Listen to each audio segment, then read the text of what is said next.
بسم اللہ الرحمن الرحیم نحمده ونصلی علی رسول الکریم اما بعد فاعوذ باللہ من الشیطان الرجیم بسم اللہ الرحمن الرحیم یا ایہا الذین آمنوا اتقوا اللہ وکونوا مع الصادقین صدق اللہ مولانا العظیم وصدق رسولہ النبی الامین المتین الکریم ونحن علی ذلک لمن الشاہدین والشاکرین والحمد للہ رب العالمین۔ تمام حضرات پیارے آقا علیہ السلام کی بارگاہ میں درود پاک پڑھ لیجیے گا۔ اللہم صلی علی سیدنا شفیعنا نبینا مولانا محمد مبارک وسلم صلو علیہ الصلوۃ والسلام دائما علیک یا رسول اللہ صلی اللہ تعالی علیہ وسلم۔ حضرات، کل گزرنے والا دن 2 شعبان المعظم کا تھا اور کل حضرت امام اعظم ابو حنیفہ رضی اللہ تعالی عنہ کے وصال کا دن تھا، وصال کی تاریخ تھی۔ آپ کی بڑی شان ہے۔ ویسے تو جو امام اعظم ابو حنیفہ کے ماننے والے ہیں اور جو امام حنبل یا امام مالک یا امام شافعی، چاروں اہل سنت والجماعت کے امام ہیں۔ یہ بات یاد رکھیں، لوگ سوچتے ہیں کہ امام اعظم والے الگ فرقے والے ہیں یا امام مالک کے عرق میں الگ فرقے کے ہیں، ایسا نہیں ہے۔ چاروں اماموں کے جو ماننے والے ہیں وہ چاروں امام جو ہے اہل سنت والجماعت کے مسلک پر ہیں۔ بہرحال کوئی بھی انسان چاروں اماموں میں سے کسی کی تقلید کر سکتا ہے، لیکن ایک ہی امام کی تقلید کر سکتا ہے، لیکن محبت اور الفت اور ان کا ادب و احترام چاروں کا رکھا جائے گا۔ یہ بات یاد رکھیں، کیونکہ اس میں لوگ کشمکش میں ہو جاتے ہیں، سوچتے ہیں کہ وہ ہم امام اعظم والے ہیں تو دوسرے امام شافعی والے ہیں وہ ہمارے نہیں ہیں۔ اگر وہ اہل سنت سے ہیں تو وہ ہمارے ہیں۔ حضرات محترم، اور آپس میں تمام چاروں اماموں کے ماننے والے سب بھائی بھائی ہیں، تمام جو ہے مسلمان ہیں، مومنین ہیں۔ حضرات محترم، عقیدے میں چاروں اماموں میں کوئی فرق نہیں ہے، تقلید میں کچھ فرق ہو سکتا ہے، تھوڑا نماز پڑھنے کے فقہ مسائل میں کچھ بدلاؤ ہے، لیکن باقی جو ہے عقیدہ وہی ہے جو 1400 سال پرانا عقیدہ ہے، صحابہ کرام کا، تابعین کا، پھر طبی تابعین کا، خلفاء کا جو عقیدہ ہے وہ تمام کا عقیدہ ہے، چاروں اماموں کا وہی عقیدہ ہے۔ بہرحال حضرت امام اعظم ابو حنیفہ جو ہے، آپ بتایا کہ آپ کا نام ابو حنیفہ ہے، اور فرمایا کہ آپ 70 یا پھر 80 ہجری میں شاید پیدا ہوئے۔ ایک جگہ 70 لکھا ہے، ایک جگہ 80 لکھا ہے، بہرحال اتنی ہجری میں آپ پیدا ہوئے، اور آپ نے دین کی بہت زیادہ خدمت کی۔ آپ تابعی میں سے ہیں، 70-75 قریب آپ صحابہ کرام سے ملاقات ہوئی آپ کی، یعنی 70-75 صحابہ سے آپ کی ملاقات ہوئی۔ کون سے صحابہ؟ ان صحابہ جو صحابہ نے حضور علیہ السلام کو ایمان کی حالت میں اپنی آنکھوں سے دیکھا ہو، تو اس لیے آپ تابعی بھی ہیں۔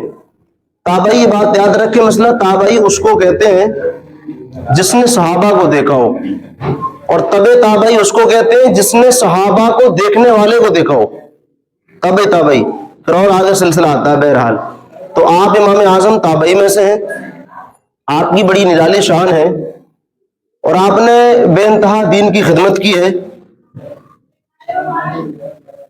بلکہ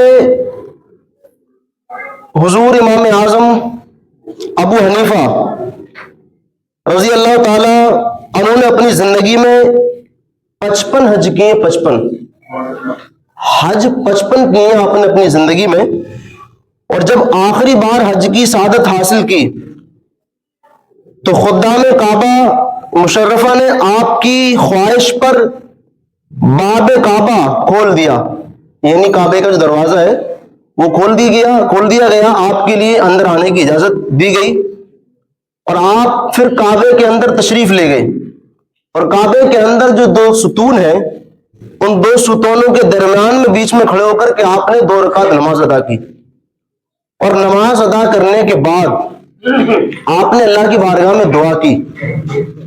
دعا کیا کرتے ہیں؟ مولا تبارک و تعالیٰ پروردگار عالم میدان محشر میں میری جو ہے بخشش فرمانا اور میرے حساب و کتاب میں آسان فرمانا. کون کہہ رہا ہے؟ امام اعظم ابو حنیفہ، جنہوں نے پوری زندگی اللہ اکبر دین کی خدمت میں لگا دی، بلکہ جنہوں نے اللہ کا دیدار بتایا کہ 100 مرتبہ جنہوں نے خواب میں اللہ کا دیدار کیا، وہ امام اعظم اللہ کی بارگاہ میں کہہ رہے مولا تعالیٰ میری مغفرت فرمانا اور میرے حساب میں آسانی فرمانا. تو کعبے کے اندر سے کسی کونے سے، کعبے کے کونے سے آواز آتی ہے، اے ابو حنیفہ ہم نے تمہاری بھی بخشش کی اور تمہارے جتنے بھی قیامت تک ماننے والے ہوں گے سب کی ہم نے بخشش کر دی. سبحان اللہ. یہ آواز آئی تو آپ کے آنکھوں سے آنسو جاری ہوئے، اشکبار ہوئے، آپ مسرت کی خوشی کے آنسو آئے. بہرحال آپ نے 55 حج ادا فرمائے. یہ اپنے امام کے بارے میں ہمیں جانکاری رکھنی چاہیے کہ وہ ہمارے امام اعظم ہیں جنہوں نے 55 حج ادا فرمائے. اللہ اکبر. اور فرمایا ہمارے امام اعظم ابو حنیفہ رحمۃ اللہ تعالی علیہ جب حضور پر نور صلی اللہ علیہ وسلم کا بے حد احترام آپ کرتے تھے اور آقا علیہ الصلوۃ والسلام کے روضے مبارک کی زیارت کے لیے جب آپ مدینہ منورہ تشریف لے گئے تو روضے پر انوار پر اس طرح سلام عرض کیا، السلام علیک یا سید المرسلین. حضور کی بارگاہ میں سلام عرض کیا، یا السلام علیک یا سید المرسلین. تو روضے انور سے جواب کی آواز آئی، وعلیکم السلام یا امام المسلمین. سبحان اللہ، کیا جواب آیا! امام المسلمین، اے مسلمانوں کے امام تم پر بھی سلام ہو. سبحان اللہ. روضے انور سے جس کو سلام آیا تو سوچو ذرا ان امام اعظم کی شان کا عالم کیا ہوگا. آپ کی بہت بڑی شان ہے. بہرحال آپ کے دن رات کے معمولات کیا تھے اس کے بارے میں مکمل تذکرہ تو بہت مشکل ہے، لیکن ہم اپنی زندگی کو سامنے رکھ کر کے اور اپنے امام اعظم کی زندگی کو سامنے رکھ کر کے ذرا سوچیں. امام اعظم کو جو آپ کا روزانہ کا معمول تھا، جناب رسالت مآب صلی اللہ علیہ وسلم نے خواب میں تشریف لا کر سیدنا امام اعظم کی حوصلہ افزائی فرمائی اور سنتوں کی خدمت کا حکم دیا، جس کے نتیجے میں ہمارے امام اعظم کا سنتوں کی خدمت کی مصروفیت اور ذوق عبادت ملاحظہ ہو. حضرت مسعود بن کدام علی رحمہ فرماتے ہیں کہ امام اعظم یعنی ابو حنیفہ رضی اللہ تعالیٰ عنہ کی خدمت میں ان کی مسجد میں حاضر ہوا.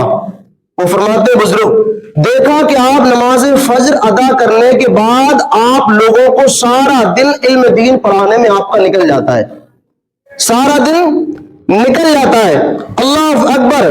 اور پڑھاتے رہتے ہیں. اس دوران صرف نمازوں کے وقفے ہوئے ہیں، یعنی صرف نمازوں کے لیے آپ رکتے ہیں، علم دین کے لیے نماز ادا کر کے پھر پڑھانے میں لگ جاتے ہیں لوگوں کے لیے، آپ پھر علم دین میں لگ جاتے ہیں. اللہ اکبر. پھر بعد نماز عشاء آپ اپنی دولت سر یعنی مکان عالی شان پر تشریف لے گئے. تھوڑی دیر کے بعد سادہ لباس میں ملبوس خوب عطر لگا کر فضائیں مہکاتے اپنا نورانی چہرہ چمکاتے ہوئے پھر آ کر مسجد کے کونے میں نوافل میں مشغول ہو گئے.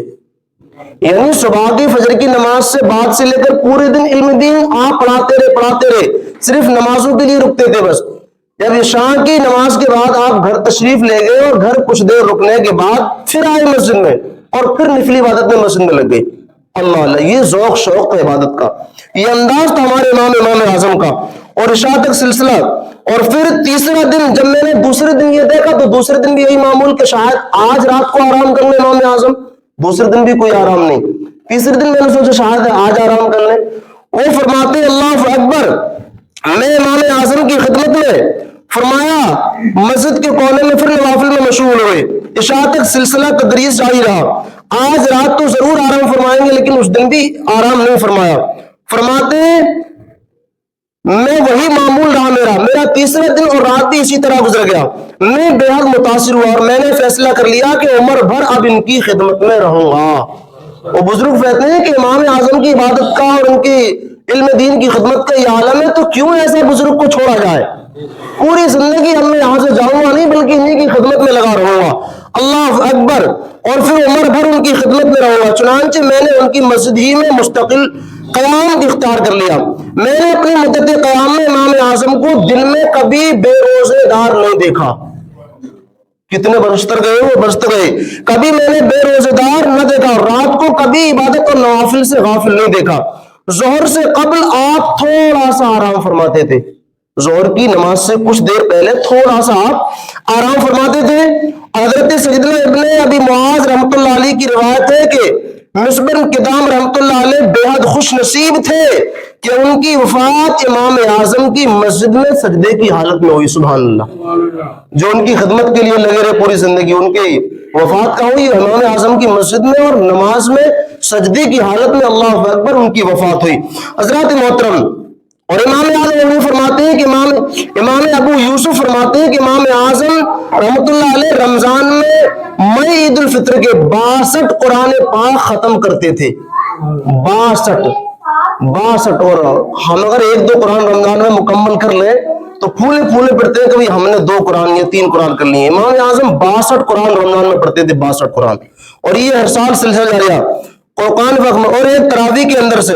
بہرحال, اور تذکرہ اولیاء میں ہے کہ سیدنا داؤد طائی رحمۃ اللہ علیہ فرماتے ہیں کہ میں امام اعظم کی خدمت میں 20 سال حاضر رہا, خلوت ہو یا جلوت ہو, یعنی لوگوں کے درمیان میں ہو یا تنہائی میں ہو. اللہ اکبر, کبھی آپ کو ننگے سر میں نے نہ دیکھا. کبھی میں نے آپ کو ننگے سر نہیں دیکھا. یہ آپ کا انداز تھا. اللہ اکبر. اور نہ کبھی پاؤں پھیلائے ہوئے دیکھا. ایک بار عرض کی حضور, تنہائی میں تو پاؤں پھیلا لیا کریں آپ. تنہائی میں کیا ہے, لوگوں کے سامنے تو چلو ٹھیک ہے پاؤں نہیں پھیلا, لیکن تنہائی میں اکیلے ہو کر پاؤں پھیلا لیا کریں. تو کہا کہ لوگوں کے سامنے لوگوں کی شرم کروں لیکن اللہ کی شرم نہ کروں. میں تنہائی میں اللہ تو میں دیکھ رہا ہے کہ مطلب پاؤں پھیلانا کوئی گناہ نہیں ہے, لیکن یہ تقویٰ ہے, تقوی کی منزل ہے. آخر تقوی کی منزل, کیونکہ جو جتنے بڑے ہوتے ہیں نا اتنا ہی ان کا تقویٰ بڑا ہوتا ہے. تقوی کا مفہوم ہم نے ابھی سمجھا نہیں. تقویٰ بڑا عفو والا چیز ہے. اللہ اکبر. اور فرماتے ہیں کہ زندگی بھر اپنے استاد محترم سیدنا امام حماد رحمۃ اللہ علیہ کے مکان عظمت نشان کی طرف پاؤں پھیلا کر بھی کبھی نہیں سوئے آپ. یعنی جدھر استاد کا مکان تھا نا, اس ان کے مکان کی طرف بھی کبھی نہیں پیر پھیلائے, اپنے استاد کے مکان کی طرف. حالانکہ آپ کے استاد کا مکان جو تھا نا وہ 6 یا 7 گلی دور تھا, گلی چھوڑ کے تھا مکان, پھر بھی استاد کے مکان کا اتنا ادب احترام کر رہے ہیں آپ. اللہ اکبر. یہ شان ہے امام اعظم کی. بلکہ ایک بات آخری واقعہ سنا کر کے بات مکمل کرتے. حضرت امام فخر الدین رازی رحمۃ اللہ تعالی علیہ فرماتے ہیں کہ امام اعظم اپنے ایک مقروض مجوسی, یعنی آتش پرست, مجوسی ہوتا ہے آتش پرست, آگ کی پوجا کرنے والا جو ہے. اللہ اکبر. تو اس پر قرض آ رہا تھا امام اعظم کا, کچھ پیسے آ رہے تھے امام اعظم کے. تو اس سے مانگنے کے لیے پیسے آپ کے, چلو قرض لے لیا جائے, ٹائم ہو چکا ہے زیادہ. تو آپ قرض لینے کے لیے اس سے مجوسی سے آپ اس کے گھر کی طرف کو جا رہے تھے. یہاں قرضہ وصول کرنے کے لیے تشریف لے گئے. اتفاق سے کیا ہوا, اس کے مکان کے قریب آپ کی یعنی جوتی چپل مبارک, یعنی جوتی مبارک میں کیچڑ لگ گئی. جب چپل میں کیچڑ لگی تو کیا ہوا, کیچڑ چھڑانے کے لیے اپنی چپل کو صاف کرنے کے لیے جھاڑا تو مجوسی کی دیوار سے وہ کیچڑ جا کے لگ گئی. چپل سے کیچڑ چھٹی اور اس مجوسی کی دیوار سے جا کے لگ گئی, دیوار سے. اب آپ سوچنے لگے اگر کیچڑ چھٹاتا ہوں تو اس کی دیوار سے مٹی بھی چھٹے گی, اور وہ مٹی کا حساب مجھے کیسے دینا ہے پھر, اور نہیں چھٹاتا ہوں دیوار سے کیچڑ تو اس کی دیوار میں عیب ہو گیا, کیچڑ لگی ہوئی ہے. یہ معاملہ کیا ہے؟ اسی سشو پنجے میں سوچ رہے تھے, دروازہ کھٹکھٹایا آپ نے. مجوسی نے دیکھا کہ یہ جو ہے ان کا مجھ پر قرض ہے, شاید قرض لینے آئے. تو اس نے معذرت چاہی کہ مجھے معاف فرمائے, ابھی کچھ دن اور مہلت دیں, بعد میں قرضہ دے دوں گا آپ کا. امام اعظم نے فرمایا کہ قرضہ ورنہ چھوڑو, ابھی ایسے آپ کی دیوار پر مجھ سے کیچڑ لگ گئی ہے, اب مجھے یا پھر معاف فرمائے, پھر تدبیر بتائیں اس کیچڑ کو کیسے چھڑاؤں میں. جب اس مجوسی نے سوچا کہ مسلمانوں کا امام, اتنے بڑے امام متقی پرہیزگار, وہ اتنی معمولی سی جو ہے کیچڑ کی خاطر مجھ سے جو ہے معافی چاہ رہے ہیں اور اس کی صاف کرنے کی تدبیر پوچھ رہے ہیں. یہاں پر ذرا رک کر کے بات کہوں, جو لوگ اپنے پان کی پیک سے اور گٹکی کی پیک سے ادھر ادھر دوسروں کی دیواروں کو گندا کرتے پھرتے ہیں, یہ اس کا بھی حساب دینا پڑے گا آپ کو, اس کا بھی حساب دینا ہے ضرور. جو ادھر ادھر اللہ اکبر ادھر پیک ماری اور ادھر پیک ماری کی دیواروں کو گندا کرتے ہیں، اس کا بھی سبب ہے، اس لیے ذرا احتیاط کر رہے ہیں اس معاملے میں۔ تو امام اعظم نے کہا کہ اس کے بارے میں معاف فرماؤ یا پھر مجھے تدبیر بتاؤ کیسے دیوار صاف کروں تمہاری، بڑا امام اعظم، اللہ اکبر۔ تو اس مجوسی نے سوچا کتنا بڑا امام اس طریقے سے مجھ سے معافی مانگ رہے ہیں، تو انہوں نے کہا کہ کیچڑ تو بعد میں صاف ہوگی، پہلے ہمارا دل صاف کیجیے، کلمہ پڑھ کے مسلمان کیجیے، سبحان اللہ۔